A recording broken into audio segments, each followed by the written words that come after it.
हिरण्यगर्भाय सुवर्णसदृशाय नमः। ಚತುರ್ವೇದಗಳನ್ನು ಕದ್ದುಕೊಂಡು ಸಮುದ್ರದಲ್ಲಿ ಅಡಗಿದಂತಹ ಶಂಕಾಸುರನ ಸಂಹಾರವಾದಂತಹ ದಿನವನ್ನು ಮಕರ ಸಂಕ್ರಮಣ ಅಂತ ಆಚರಿಸ್ತಾರೆ. ಎಲ್ಲರಿಗೂ ಸ್ವಾಗತ ನನ್ನ ಚಾನಲ್ಗೆ. ಇಂದು ನಾನು ಮಕರ ಸಂಕ್ರಮಣದ ಹಿಂದಿನ ಪೌರಾಣಿಕ ಕಥೆಯನ್ನು ಈ ವಿಡಿಯೋದಲ್ಲಿ ತಿಳಿಸ್ತೀನಿ. ನಿಮಗೆ ಗೊತ್ತಿಲ್ಲದಂತಹ ಇಂಟ್ರೆಸ್ಟಿಂಗ್ ಕಥೆಯನ್ನು ಈ ವಿಡಿಯೋದಲ್ಲಿ ನೋಡೋಣ. ವಿಡಿಯೋನ ಸ್ಕಿಪ್ ಮಾಡದೆ ನೋಡಿ. ಸಂಕ್ರಮಣದ ಹಿಂದಿನ ಪೌರಾಣಿಕ ಕಥೆಯನ್ನು ನೀವು ಕೂಡ ತಿಳಿದುಕೊಳ್ಳಿ. ತಡ ಮಾಡೋದು ಬೇಡ. ಈಗ ಕಥೆಯನ್ನು ಕೇಳಿಸಿಕೊಳ್ಳೋಣ. ಪುರಾಣ ಕಾಲದಲ್ಲಿ ಶಂಕಾಸುರನೆಂಬಂತಹ ಒಬ್ಬ ಭಯಂಕರನಾದಂತಹ ರಾಕ್ಷಸ ಇರ್ತಾನೆ. ಅವನು ದೇವತೆಗಳ ಮೇಲೆ ದಾಳಿ ಮಾಡ್ತಾನೆ. ಋಷಿಮುನಿಗಳ ತಪಸ್ಸನ್ನು ಭಂಗಪಡಿಸ್ತಾನೆ. ಯಜ್ಞ ಯಾಗಾದಿಗಳನ್ನು ತಡೆದು ನಿಲ್ಲಿಸ್ತಾ ಇರ್ತಾನೆ. ಧರ್ಮ ಕಾರ್ಯಗಳಿಗೆ ಸದಾಕಾಲ ಅಡ್ಡಿಯನ್ನು ತಂದು ಒಡ್ತಾ ಇರ್ತಾನೆ. ಅವನ ಅಹಂಕಾರ ಮತ್ತು ಅಧರ್ಮದಿಂದ ಸ್ವರ್ಗಲೋಕ ಮತ್ತು ಭೂಲೋಕ ಎಲ್ಲವೂ ಕೂಡ ಸಂಕಟದಲ್ಲಿ ಮುಳುಗಿರ್ತವೆ.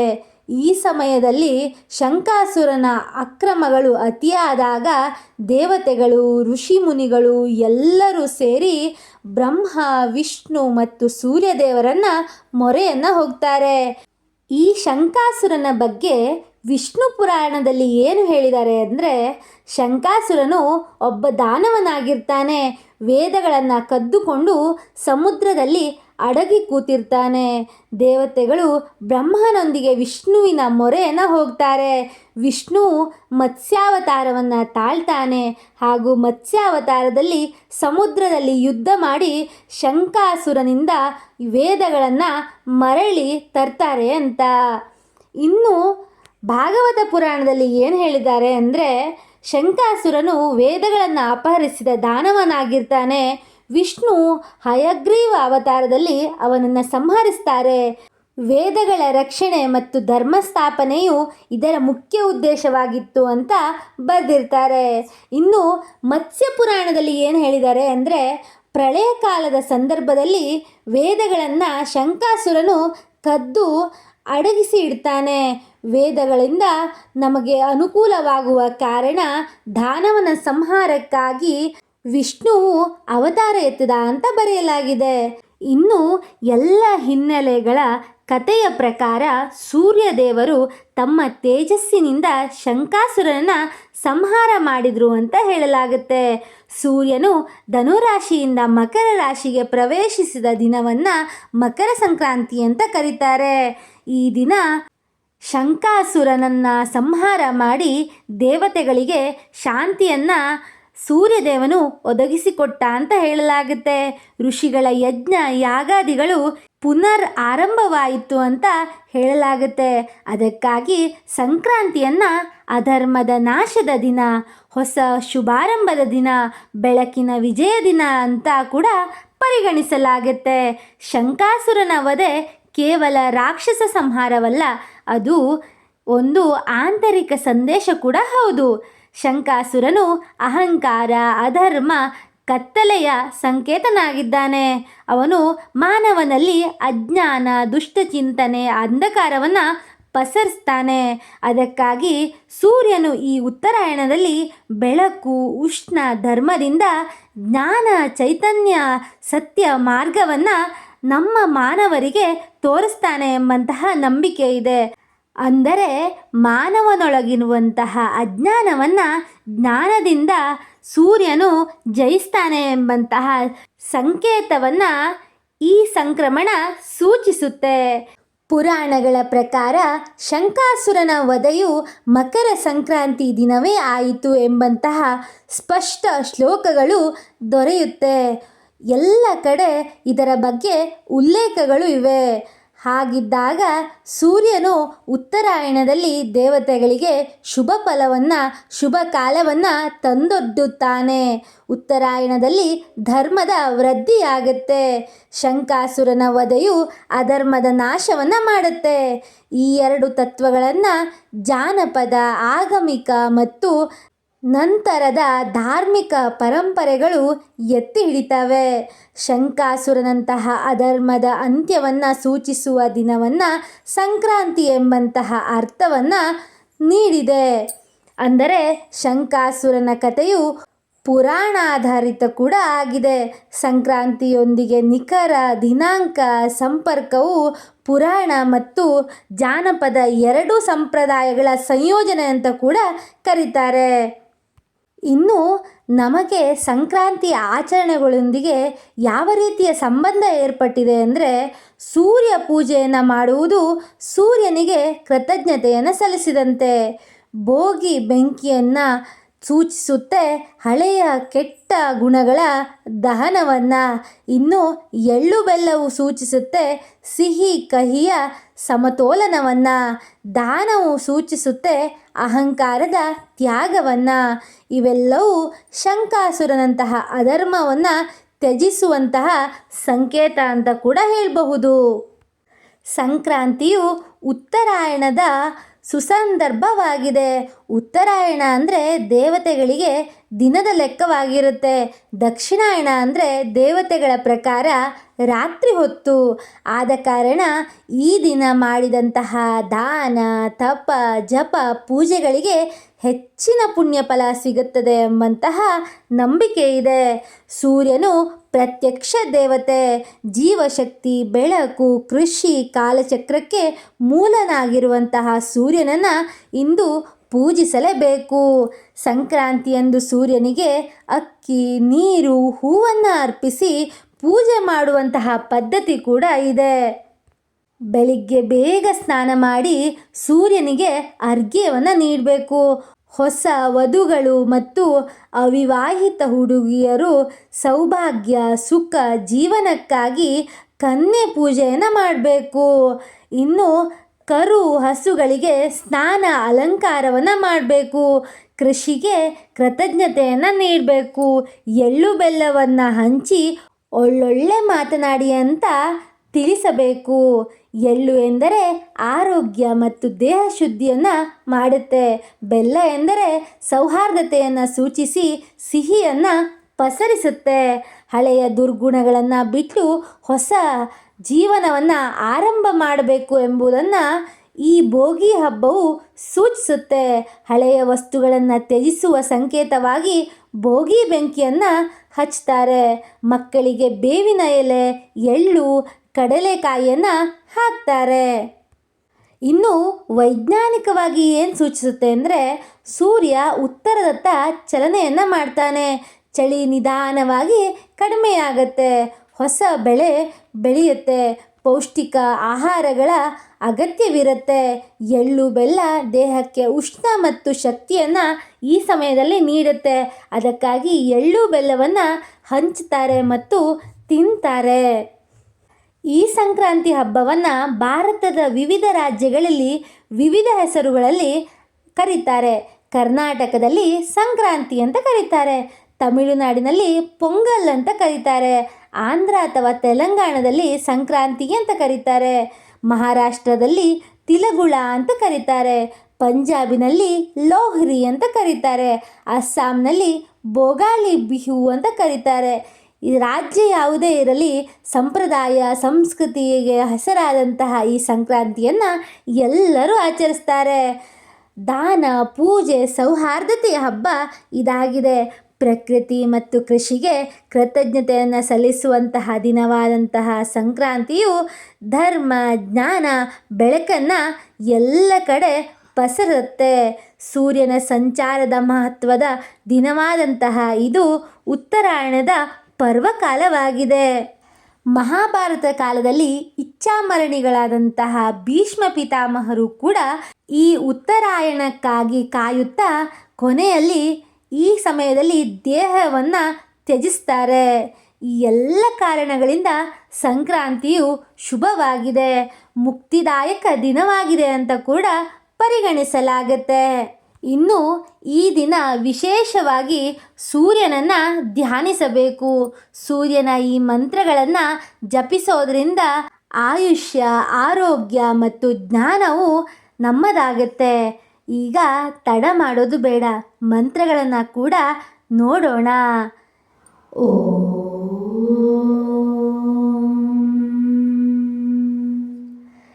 ಹಿರಣ್ಯಗರ್ಭಾಯ ಸುವರ್ಣಸದೃಶಾಯ ನಮಃ.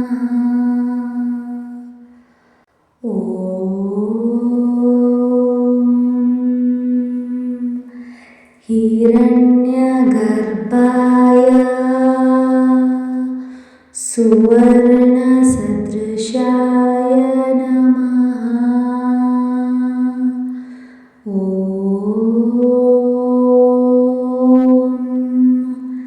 ಹಿರಣ್ಯಗರ್ಭಾಯ ಸುವರ್ಣಸದೃಶಾಯ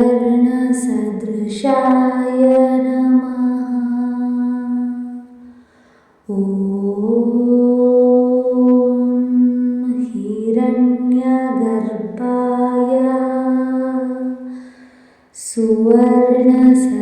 ಸುವರ್ಣಸದೃಶಾಯ ನಮಃ.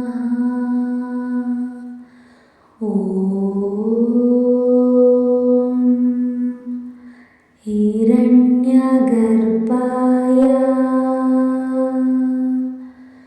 ಸುವರ್ಣಸದೃಶಾಯ ನಮಃ.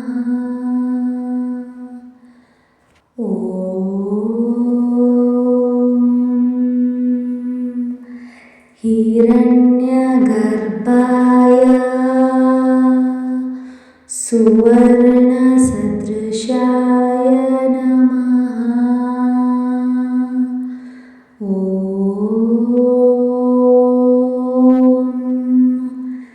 ಹಿರಣ್ಯಗರ್ಭಾಯ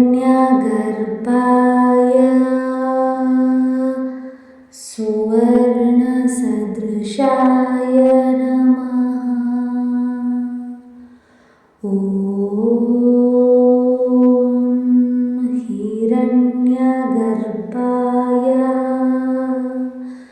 ಸುವರ್ಣಸದೃಶಾಯ ನಮಃ.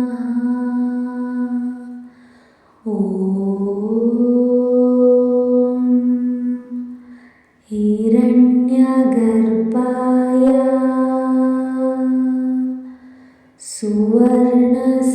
ಸುವರ್ಣಸದೃಶಾಯ ನಮಃ.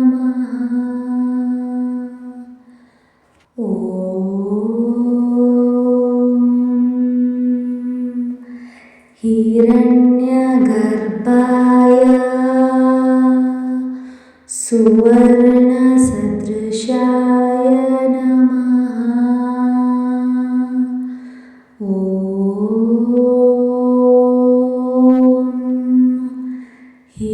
ಹಿರಣ್ಯಗರ್ಭಾಯ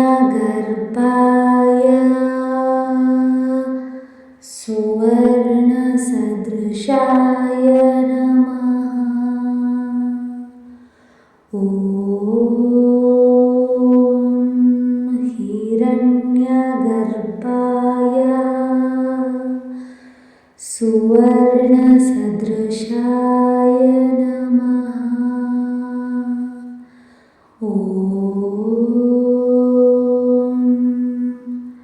ಹಿರಣ್ಯಗರ್ಭಾಯ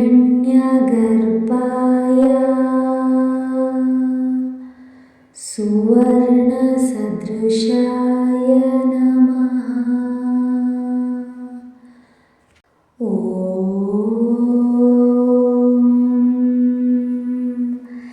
ಹಿರಣ್ಯಗರ್ಭಾಯ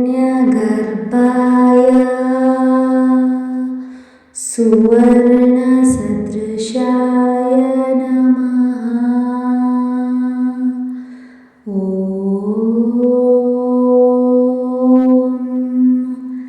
ಹಿರಣ್ಯಗರ್ಭಾಯ ಸುವರ್ಣಸದೃಶಾಯ ನಮಃ.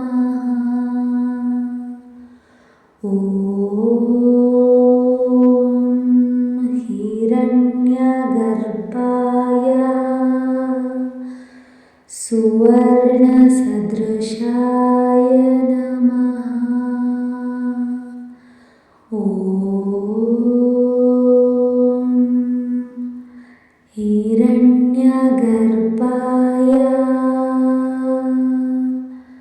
सुवर्णसदृशाय नमः। ॐ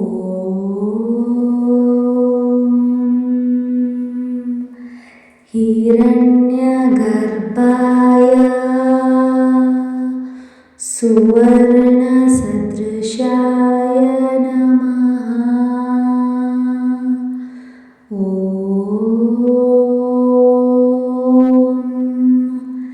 हिरण्यगर्भाय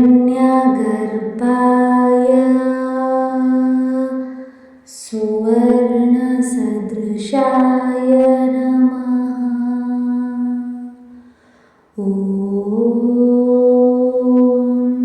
ॐ हिरण्यगर्भाय सुवर्णसदृशाय नमः। ॐ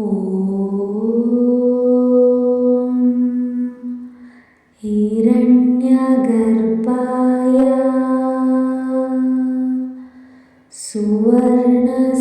सुवर्णसदृशाय नमः। ॐ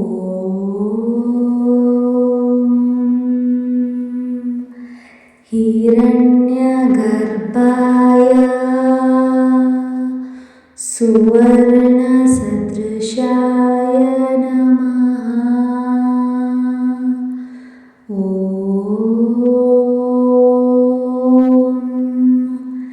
हिरण्यगर्भाय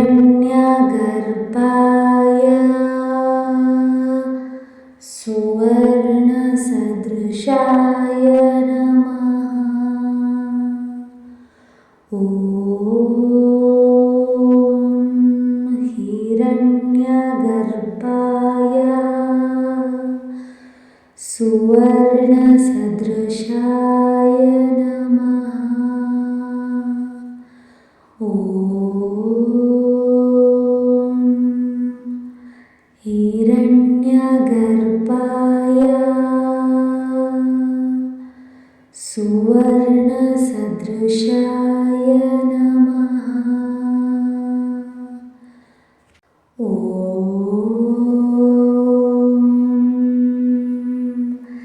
हिरण्यगर्भाय सुवर्णसदृशाय नमः। ॐ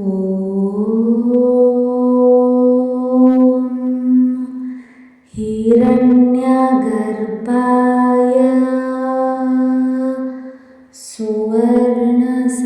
सुवर्णसदृशाय नमः। ॐ हिरण्यगर्भाय सुवर्णसदृशाय नमः। ॐ हिरण्यगर्भाय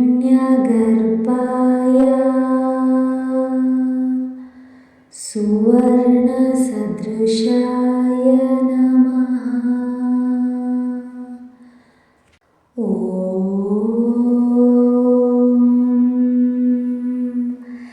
हिरण्यगर्भाय सुवर्णसदृशाय नमः। ॐ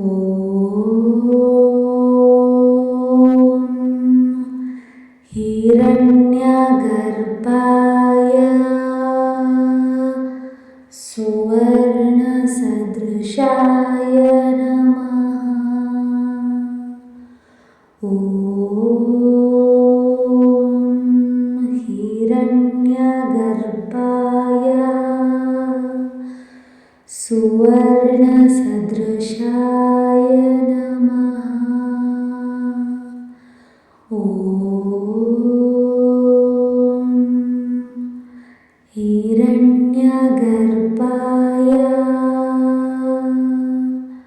सुवर्णसदृशाय नमः। ॐ